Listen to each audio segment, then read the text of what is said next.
So we have our North Node, we have our Midheaven, and we have Pluto. And I believe personally, these three planets, these three alignments, these three energy and essences are the core, the pillars, the foundation that is holding our soul's destiny and our soul purpose. Hi, my name is Haley Sky, and I will be your guide today in the streams of the subconscious realms. I am so glad really to be here, and I'm so glad that you are entrusting me in this space of your soul destiny, because that is the biggest joy, the biggest reason, the biggest mission that we've come here on earth to do is to explore our destiny, is to live out our destiny. And the people who don't live out their destiny find themselves at 70 years old wondering why they're miserable, hating life, and that's just not the vibe, you know? The vibe is fulfillment. The vibe is purpose. The vibe is expansion. I've really found that in order to explore into what our true essence of our destiny is, we have to look at three things. We have to look at soul purpose, legacy, and deep desires. These three things are going to be different for every single individual because everybody is unique. So how do we find out exactly? And a lot of these things are subconscious. A lot of these things, if just doing it on your own accord, would take quite a bit of meditation, reflection, experience, and time to get to the core of.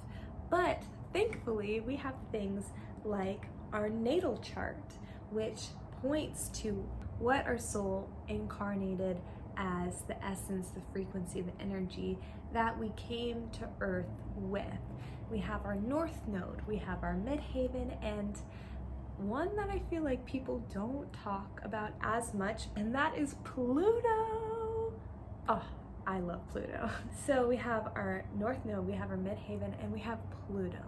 And I believe personally, these three planets, these three alignments, these three energy and essences are the core, the pillars, the foundation that is holding our soul's destiny and our soul purpose.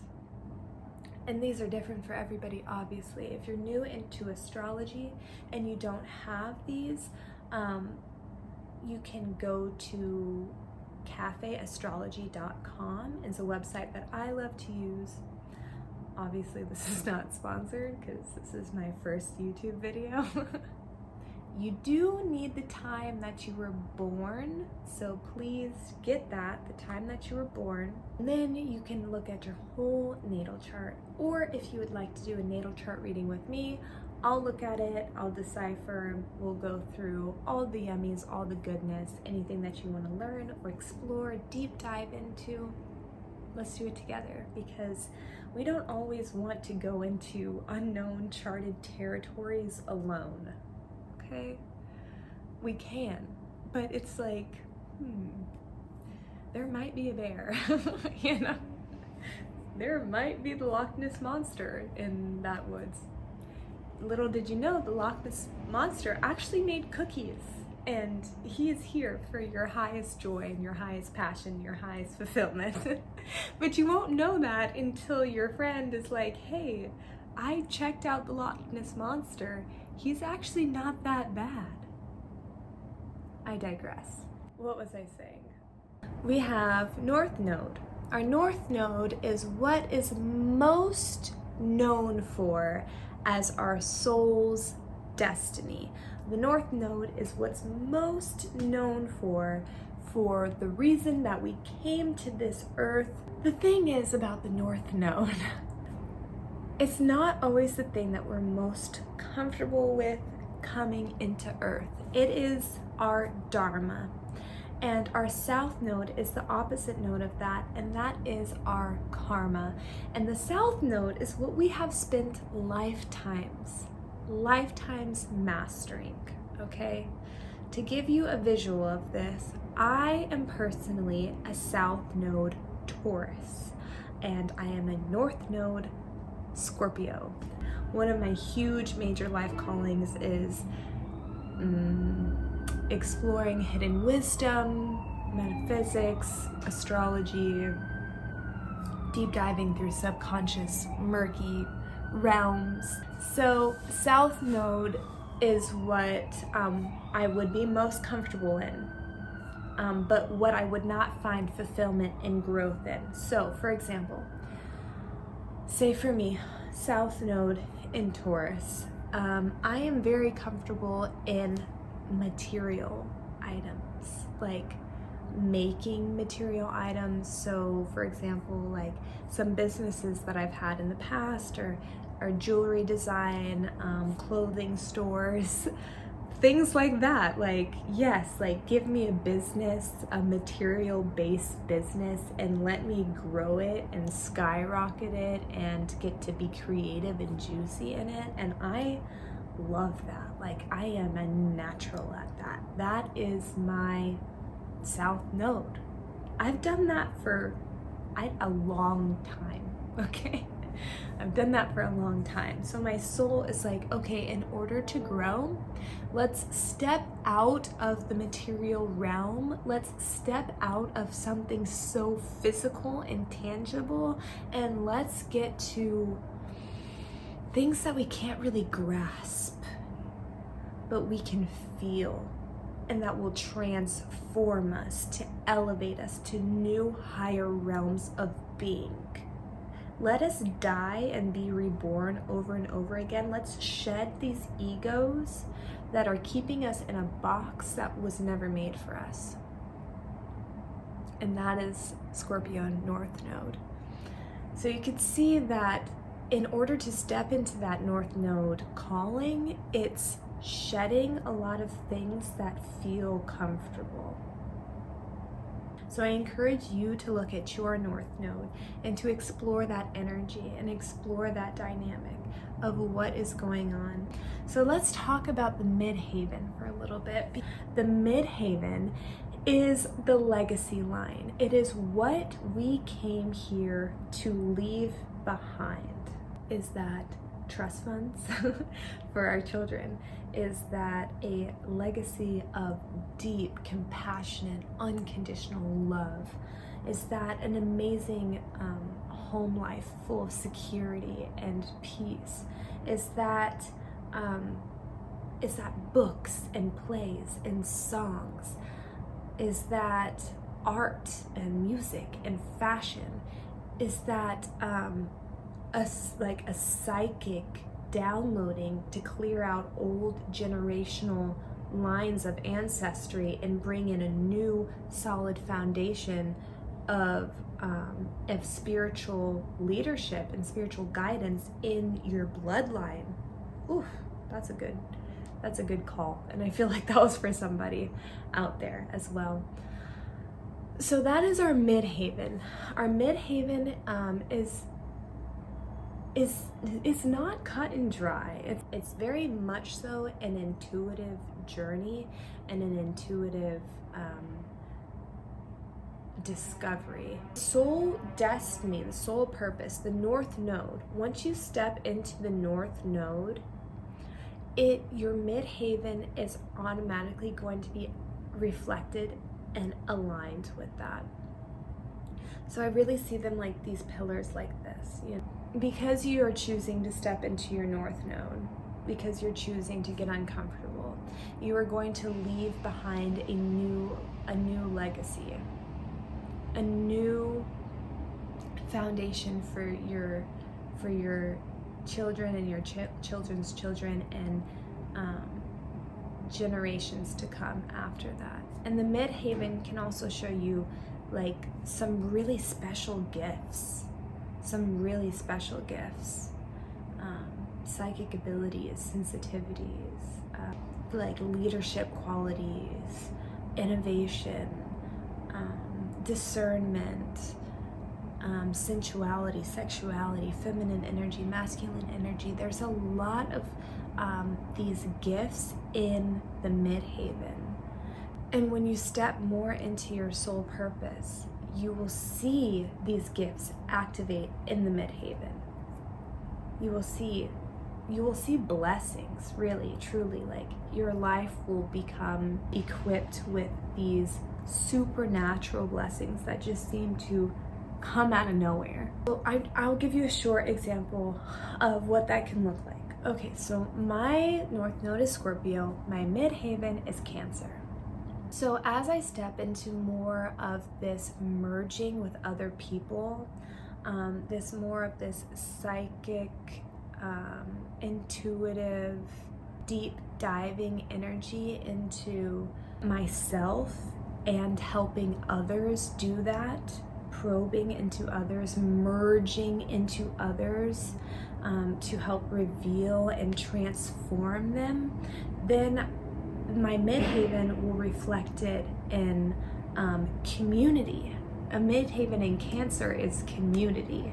The midheaven in Cancer is a safe space of home. The midheaven in Cancer is this intuition and psychic gifts. So you can see in that way, by me stepping into my North Node, that my midheaven is also being activated. So these two work together very well. Okay, last but not least, let's talk about Pluto.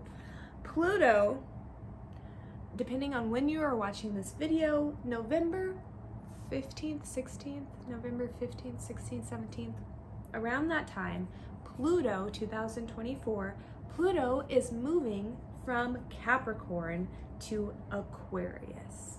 First of all, I want to say Pluto is the planet of deep intuition, subconscious realms, hidden wisdom, the unknown mysteries, okay? Pluto is your deepest desires, like the things that you feel like you shouldn't want, like, but you do, you know, like those primal instincts, these soul stripping, ego stomping, blow it all away, receive. That's Pluto. Pluto is a generational planet, so there is an overarching theme for that generation. But our Pluto interacts with other planets, so you have to look at the conjunctions, the oppositions, the trines, the sextiles, what house your Pluto is in. Those are huge, and that all adds the flavor of what is personally made for you and how that is going to express itself in your life personally. So I'm a millennial, I'm Scorpio, Pluto. Gen Z is Sagittarius, Pluto, and the generation before me, which I don't know what they're called, sorry, is Pluto, Libra. So most likely you are one of these three: Pluto Scorpio, Pluto Sag, Pluto Libra, depending if you are over the age of 30, under the age of 30, or over the age of 50. Is your deepest desires, and it is the subconscious realm. So it's things that you cannot get to so easily with the mind. You get to Pluto through the body, through exploring patterns, belief systems, and these things are hidden, you know? And many times you need some kind of guidance to unpackage them and to first of all, to find them. Second of all, to unpackage them. This Pluto is a planet of doing deep soul searching work. And once you do that, you receive a gift from your soul. And it's really quite beautiful, because this gift is is one of your deepest desires that Pluto is ready to give you, because Pluto wants you to be happy. And not even happy, Pluto wants you to be fulfilled with joy and with peace by being your true self, by being in your complete, authentic essence. That is Pluto. And that's why Pluto is so important for your soul's evolutionary journey. So looking at Pluto and looking at the aspects. Okay, just really quickly going an overview of Pluto generationally. So just very vast, generic overview. Pluto in Scorpio. Pluto in Scorpio is very intense. It's very deep. It's sexual. It's power. It's money. You know, those are the desires of Pluto. And Scorpio, it is to merge with another. It is mergence with a soul. And through that mergence, there's an increase of power. There's an increase of money. There's an increase of connection. There's an increase of psychic gifts. There's an increase of intuition. There's an increase of fulfillment through this deep dive of our souls. Okay, that is Pluto in Scorpio. Brief overview. That's for my millennials, anybody born from mid-80s to the mid-90s. Pluto in Sagittarius. Pluto in Sagittarius. Sagittarius is the higher knowledge, higher mind. It's curious, it's inquisitive, it's fast, it's fire, baby, okay? It's travel, it is fun, it is play, it is the life of the party. So Pluto and Sagittarius would very much be, I need to get to the truth. I need to know what this wisdom is, this higher wisdom, this higher knowledge is, so I can apply it to my life, so I can have more fun, so I can explore, so I can travel, so I can connect with different cultures. And it's not like controlling like Scorpio. Like Scorpio's like, oh, we're gonna merge together, you are mine. Sagittarius is more like, let's have fun, let's play, you know. So that's the difference between millennial and Gen Z in the Pluto department. And I don't know what the people before millennials are called, I'm so sorry, but I'm gonna try to look it up really quick. Okay, Generation X. Why do I feel like I never hear about you guys? Sorry, I really don't necessarily like that. I feel like we need to talk more about Generation X. Generation X, Pluto in Libra. Pluto in Libra is beautiful in the essence that it is about connection, but it's not like connection like Scorpio connection at all. It's like, it's light, you know, it's more, Pluto in Libra is a more light-hearted essence. It's more, it's in the mind, you know, it's in the aesthetics. Pluto is a very deep planet. Libra is not so deep, you know. Libra is it's deep in the way that it's justice. Libra is the law. To wrap this all up, let me summarize really quick with Pluto and Libra.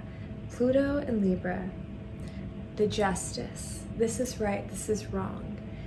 We are all human, we are all special. Everybody is unique, everybody deserves to be treated with respect and be able to be a human and have every right that every human should have.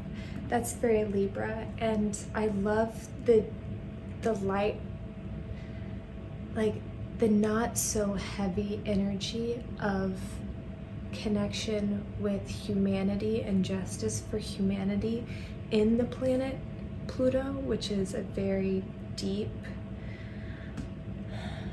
subconscious space that is not light.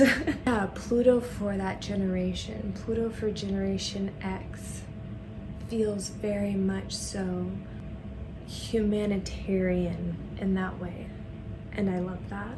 A lot of energy to work with. These are all varying different energies. The North Node as your destiny, the Midheaven as your career and your legacy and your public image, and Pluto as your deepest desires, your subconscious realms, and your intuition and your wisdom, your innate wisdom.